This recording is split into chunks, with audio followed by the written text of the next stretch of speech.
So I'm just going to be talking about the illustration that we worked on my recent stream. I had already made this sketch like in my little sketchbook.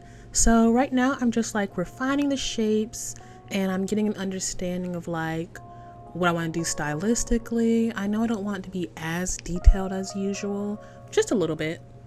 I draw some things very differently here, like my nose for example. I've always struggled with nose shapes, and my nose is like kind of like a sloped curve, so I kind of make it a bit too arced here, but I like it either way, it's an interesting change.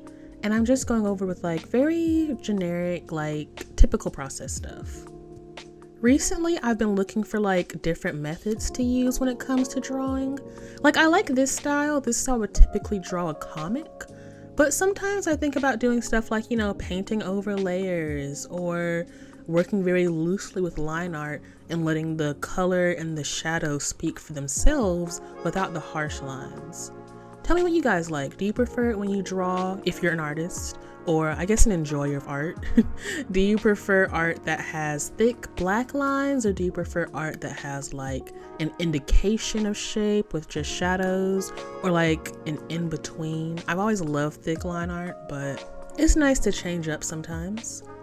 So here I'm just going over everything very loosely, and I wanted to add a Polaroid frame. Photoshop comes with like a few free like mock things you can use, like textures and photo frames and prints, things like that. So I just like opened that up and added that on top, and I made a masking layer. That way I can like have everything fit inside the frame so I could understand what my parameters were. Since this is like a little side illustration to pair with the whole thing, I didn't want to take away from the focus of like the main illustration. So I made this one a bit more simplified. I wanted to still feel like them though. Like sometimes when you draw a character over and over again, they don't feel the same. So I was just focusing on adjusting things and making it so they still feel like the same people. Lately, I've been working on character design sheets for both the characters, and I don't know why, I feel like I draw Syndrome similar no matter what. He has a pretty solidified character design. And I feel like I draw Ludovica the same, but when I do character designs, I feel like they always look like stiff and different. And then I worry like, oh, what if I just can't see that I'm drawing them different every single time? So I try to like narrow down on those things. At this point, I'm adding like the little embellishments to his outfit.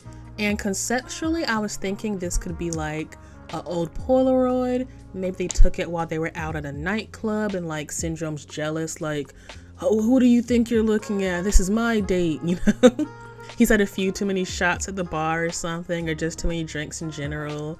Maybe they both got off work and he's like loosened up his tie a bit, I was thinking like he's giving Ludovica a kiss on the cheek, but he's not really like paying attention to her. He's more so glaring at the person taking the photo. And I'm thinking like Ludovica's kind of oblivious. She's kind of like, what are you doing? What's wrong with you? Like chill out, relax, be chill. We're all having like a nice time.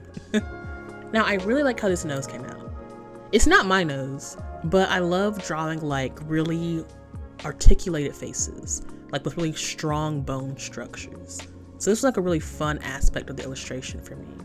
I've been like playing around some with how I depict faces. So adding like little like scoop above the lip, stuff like that. The little like indication of like where the lips fold, things like that. It's all like really fun. Here I'm just drawing the eyes, adding little details here and there, like under eye lines, things like that. Adding detail to his tie. I'm so glad that I chose to loosen up his tie because I don't know what a tie is supposed to look like. A lot of things I don't understand when it comes to clothing, but maybe it's like a study we can do later. I really want to focus on fashion with more of my art this coming up year. As you can see in the main illustration, I gave Ludovica a very detailed outfit, and this one I'm doing for the Polaroid is like slightly Misa Amane inspired from Death Note, but I really want to like show off my fashion skills. Does that make sense? Like more detailed fashion styles. With animation, you typically want a character who doesn't have too much going on because it's easy to forget some accessories. You have to remember how they move, they have to fit the show, you have to simplify characters a lot. So I want to like use illustration to go into more detail with that. Now this This was a very tricky part. I was struggling. I don't know why. Sometimes I can draw afros so easily, and then other times it's like a nightmare. I could not figure out her afro shape for the life of me. And I know what it is. So one key part with Ludovica, the part in her hair has to always face the camera. And that's one thing I forgot. So even if her hair is parted on the right, if she turns her head, I'm gonna move the part because it makes it so her face is more clear and easy to see, and it creates an easy recognizable shape. So even if it doesn't make sense in like a logical way, visually, there's like a purpose to that. And I forgot to do that. So this whole time I'm trying to figure it out. I'm trying to be like, how does her hair look? How do I like add the sides? Because I've had a big afro. Big afros cover your face. That may be reality, but in art, you need to twist some things a bit so that way the subject is more easily viewable. At this point, I just ignored her afro. Like, I didn't really like how it looked, but it was something, and I went to go focus on other things. Her forehead, oh my gosh. I was really trying to like mathematicize, scientifically quantify how to have her bangs show and her forehead, and I just left it there. It looks crazy right now, but I fill it in at one point, and I remember to like do the little side bangs and everything to bring her hairline down a little bit, and I just resketched the whole thing too. At this point, I decided it's good enough. Sometimes you have to know when to quit, so I just chose to quit and keep going. I did the flat colors, and I do this mainly to know like what colors I need, but I randomly chose a color palette, so I end up going back in and like going over like different areas to decide where I want to like paint what, you know? He's so pale. During the stream, people were saying that he was blinded with their light, and the way my camera's angled, I can't see it. Oh my gosh, he's white. I had no idea. I'm like, yeah, I know he's pale, you guys, let's calm down. He's literally a beam of light. Jeez. But anyways, I go over their skin tone with like a thin layer of color. It's more visible on her skin because I feel like darker skin looks better when it's colored more in art. Does that make sense? Like with color palettes, I feel like it's easy to convey that a dark skinned person is like a dark skinned person with different colors. So for her, I use this like muted, desaturated purple, a little bit more saturated than normal since in like a club and like bright lights and stuff like that. And for him, Buddy's really pale. So this is like a drastically darker skin tone for him. It looks normal on screen, but like he's so pale that this is like dark skin for him. So I go in and I like modify things. I decided to go a little bit monochromatic with her palette, not adding like too much. I try to stick more closely to my color palettes and not like go outside the exact hue. So even if it's like the color palette is like a dark purple, I could use a light purple, but I like to try to stick to like the colors that are presented. So for example, his hair was more orange with like a tint of pink. And then halfway through I was like, you know what, just make it pink. Pink is in the color palette. Orange is not in the color palette. I'm gonna do it pink. So I just go in and I like color here and there, specify some areas. I start indicating light and stuff, which is like the fun part. I was waiting for this part. Clubs have like strobing lights and like different things going on inside for like the entertainment. And when you add in these light sources, it helps the eye realize that these subjects are being affected by something. So that way it makes things look more normal. So during stream, everyone was like, oh, why is she purple? Why is she purple? She's purple because the room is like pink. It's reflecting on her skin. That's that reflective light. And I love reflective light. So if she was standing next to like a green wall, her skin would have like a green glow coming off of it. Things like that. And then adding in these light sources where her skin looks more muted makes so you realize, oh, there's like a lot of lighting going on here that's affecting how I see the color of their skin. Around here, I start playing around with brushes. I use like this stippling brush I have, and I don't really blend it, but like I allow like a little bit of like opacity here and there so it looks softer, like the very edge of their cell shading. And then I like go and add like little things like blushing to show that like Buddy's drunk, and like highlights in the face and things like that, just so it feels a bit more refined. At this point, I thought about like adding modern lighting because if they were using like an iPhone or something, there's like a flash in the club, it would flash light onto their face. I didn't like it. Let's just stick vintage. Let's just pretend that there's like a photographer in the club and they took like these dimly lit photos just for fun. I'm doing final touches here, like adding some rim light. I've really been enjoying adding rim light lately. Sometimes it doesn't make sense, but it's just nice, you know? Just something nice for the kids. Something a little bit sweet. But anyways, I just go in, add some more like bright light to the edges. It just feels cool. That's just the only reason. Sometimes you just do stuff because it's cool. You don't need a science to it. I add like some highlighting beneath her eyebrow to like mimic vintage eyeshadow, you know, like a little bit of shimmer beneath her brow. I started adding highlights to her bodice, and I added her necklace. One thing about Ludovica, she always wears a crucifix. So then I like play around with like how to draw the crucifix and like highlighting it, things like that.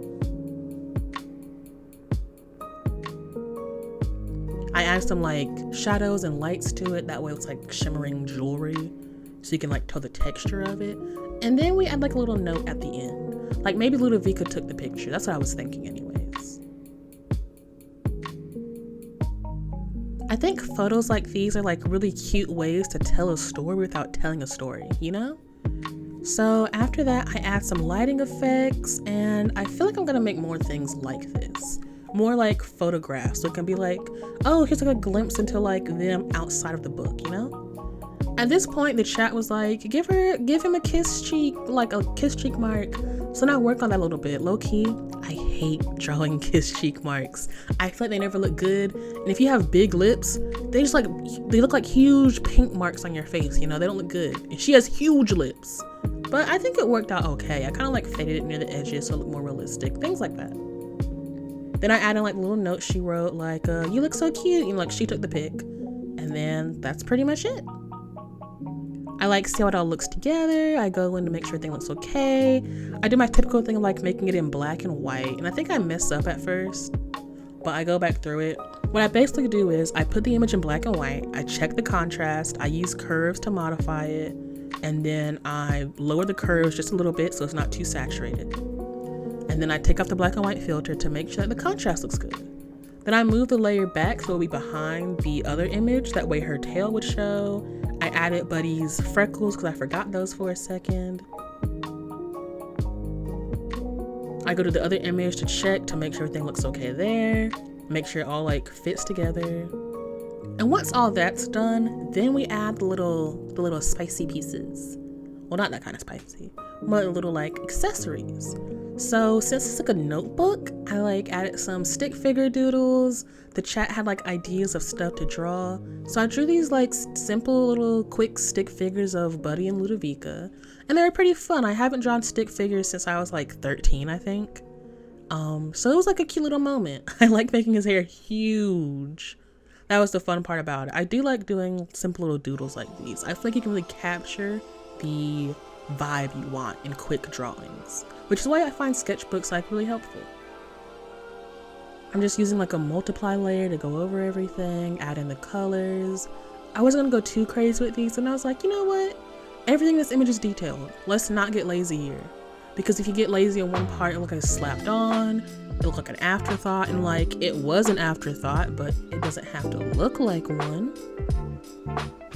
Then the chat was like, draw some cats. And I forgot this one part. I think I drew a mouth because people were asking about mouths. And I forgot to erase it, so now it's just a part of the image. But I drew Buddy and Ludovica as kitty cats. I made Ludovica a calico, like her little cat costume. And I made Buddy an orange cat, of course. A grumpy, fat orange cat. And I made Ludovica like a little cute, scaredy calico cat. You can tell she's scared because of her big, dumb eyes. Then I add like a drop shadow so it feels like I put stickers on top. I add his little S like on his back, it's like a cat marking. And the kitty cat thing was pretty fun. And that's the end of it. I check everything and we're all done here. And here's the final illustration. I would show you guys how I illustrated the left side, but sadly that footage got corrupted. Either way though, I'm pretty happy with how it came out. I was aiming for like this Y2K Discord mod, E-Kitten, like early 2000 inspired artistic piece, and I think I got it. I'm also pretty happy with how the techniques came out. I like played around a lot with like hair texture and color. It was fun creating like a very indulgent piece of art where I got to draw things I really enjoy, from the fashion to the clothes, etc. But thanks for watching, guys. If there's something you think would be really fun for me to draw, drop that in the comments down below. If you want to be one of my little rats, we've got quite the large colony. Hit that follow button and share with your friends. The more rats, the better. See you guys next time. Bye.